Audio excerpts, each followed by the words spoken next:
I always get excited about the Academy Awards, otherwise known as the Oscars. I try to watch all of the movies nominated for Best Picture and follow the news leading up to the event. But that's just me. With the Oscars right around the corner, it got me thinking, do the Oscars really matter? Before we dive in, I just want to ask all of you who haven't subscribed yet to subscribe for more great content. With that out of the way, let's dive in.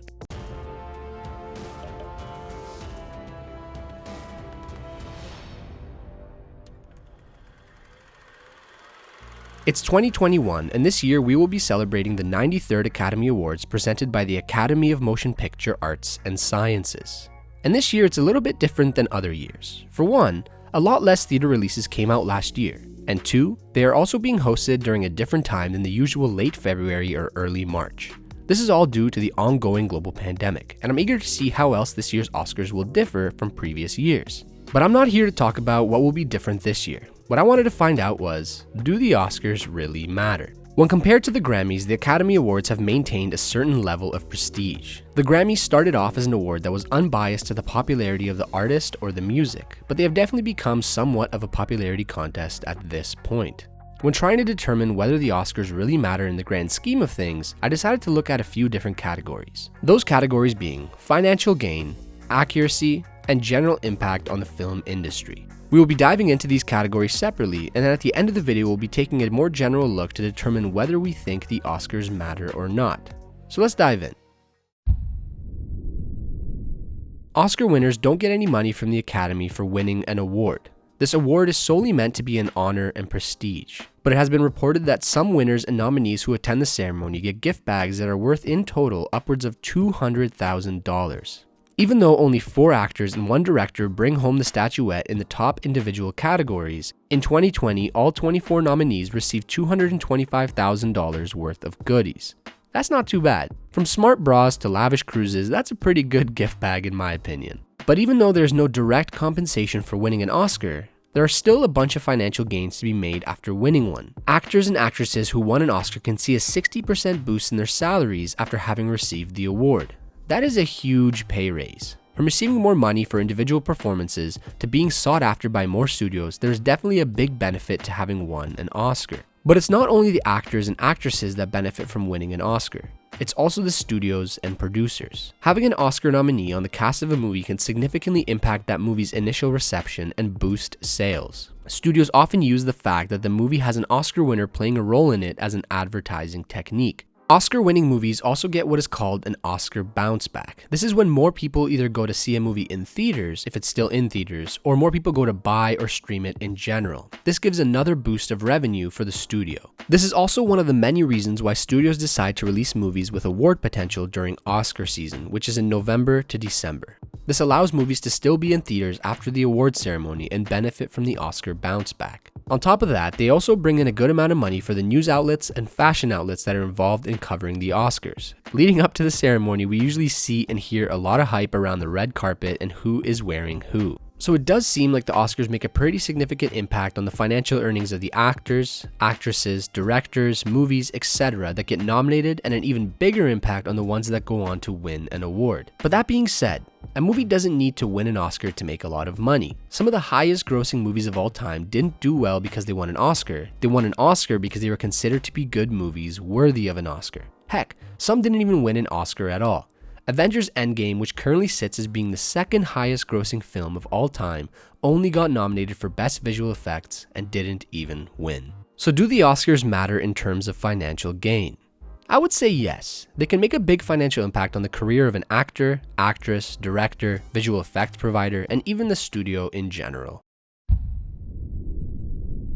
What does it even mean to be accurate on such a subjective topic as movies? Just because a movie wins an Oscar doesn't mean it's a good movie, and vice versa. Yes, the general consensus is that the winners are considered to be a cut above the rest, but when you consider the groups of people who are actually voting on which movies will win, and some of the historical wins and snubs, you start to question how accurate the Oscars really are. Who the members of the Academy are has become somewhat of a joke. We've heard the saying that winners are decided by a bunch of old white guys, and that's kind of true. According to a 2014 study by the Los Angeles Times, Oscar voters are on average 63 years old, with 76% of them being men and 94% of them being white. Now, this has changed a bit in the last few years, but white men still make up the majority. This lack of diversity definitely reduces the uniqueness of thought and preferences when it comes time to vote. We have seen time and time again that there is a big bias towards who the past winners were. This is especially prevalent in the Best Actor and Best Actress categories, where the meme is that the usual formula for a win is to pick a historical figure as your role. Some examples of this in the past are Judi Dench for playing Queen Elizabeth, Ben Kingsley for Mahatma Gandhi, Eddie Redmayne for portraying Stephen Hawking, Daniel Day-Lewis for Abraham Lincoln, Leonardo DiCaprio for Hugh Glass, and many, many more. Whether or not this is a byproduct of the demographic of those who pick the winners is hard to tell, but there's definitely some bias towards these types of roles. The accuracy of an Oscar winner is also brought into question by the fact that movies run what are known as Oscar campaigns. It is strictly against the rules to buy and directly bribe the Academy for votes, but an Oscar campaign can still cost a lot of money. Studios who want to push a movie's chances of winning an Academy Award will often, if not always, target voters with ads, mailers, screeners, events, and a lot more to get their movie in front of them. This is partly psychological, as more exposure can keep that movie fresh in their minds for voting time. Studios will also hold off on releasing their movies until Oscar season, which is usually later in the year, starting in November and ending in December. This is to try and make the most of what is called the recency effect. And similarly to how targeting voters with ads can have a psychological effect on their minds, this release period tries to do the same thing. The whole idea of an Oscar campaign is to keep a movie fresh in the voters' minds for when the time comes to vote. When discussing the accuracy of the Academy Awards, we also have to consider the number of Oscar snubs that have occurred throughout the years. Things like Saving Private Ryan losing out to Shakespeare in Love, Brokeback Mountain losing to Crash, Adam Sandler not even being nominated for a Best Actor role for his performance in Uncut Gems. Yes, movies are a subjective topic and not everyone will agree on the final picks, but not many people care or even talk about movies like Crash or Shakespeare in Love. And the general consensus is that the movies I listed that didn't win were snubbed of an Oscar. If we're talking about Oscar snubs, we also have to talk about how some of what are now known as the greatest movies of all time didn't win a single Oscar, or at least not one of the ones that really mattered. American Psycho, Rear Window, It's a Wonderful Life, Once Upon a Time in America, and many, many more really great movies either didn't win a single Oscar or weren't even nominated. Stanley Kubrick, who's considered to be one of the greatest directors of all time and definitely one of the most iconic, only won a single Oscar in his career, and it was for Best Visual Effects on 2001: A Space Odyssey. He was nominated for Best Director multiple times but never won. Similarly, Alfred Hitchcock never took a statuette home for Best Director, although being nominated 5 times. These two directors are known as the creme de la creme of directors, and they didn't win Oscars for it. This shows us that although very fun and exciting, the Oscars don't matter too much in terms of accuracy. And you can't really blame them. With the lack of diversity in the voters and the fact that movies are such a subjective topic, it will be difficult to be accurate if even possible. There are tons of great movies that didn't win an Oscar, and there will be a ton more that come out in the future that won't win. The Oscars are also very biased towards English-speaking movies. Non-English-speaking countries are only allowed to submit one entry for consideration of an award, and I see 3 major problems with this. 1. The country that is submitting a film is the one that picks which movie it wants to be considered. This means that the country has to decide what its best movie is and hope that it goes with the general train of thought of voters for that year. 2. This seriously limits the scope by cutting out a lot of great movies. And 3. There are a ton of great foreign films out there, and most of the time the awards for these movies are limited to the best foreign film category. We saw Parasite take home the Best Picture award in 2020, which was a welcome surprise and very well deserved, and I hope this opens people up to watching more foreign films, because the usual response you get when recommending a foreign film is that I don't like reading subtitles. This bias towards English-speaking films places a limit on the Oscars that many are trying to address, but it doesn't help with accuracy if a huge chunk of the world's films don't even get considered. So in the accuracy category, I would say that although movies that do win are usually really great, the accuracy of the Oscars isn't something that makes them matter. So no, the Oscars don't really matter when it comes to accuracy.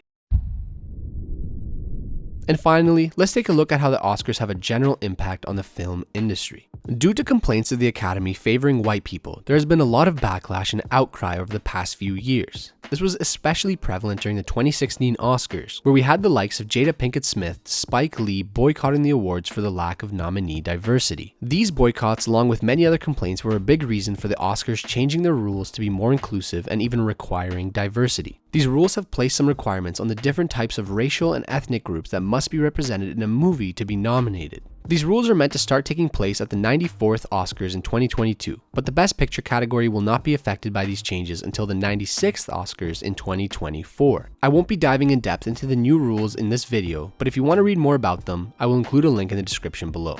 Although not a major change, it's a huge step in Hollywood becoming more inclusive and requiring more diversity. And I hope that this has a lasting impact on the film industry. Diversity is an important topic that needs to be discussed and considered, and I feel these rules are a welcome change that won't limit the types of movies we see, but will definitely have an impact on the inclusion and diversity we see in them. How these rules impact Hollywood and the film industry as a whole, we have yet to see. But in terms of general impact, I would consider this to potentially be a pretty big one.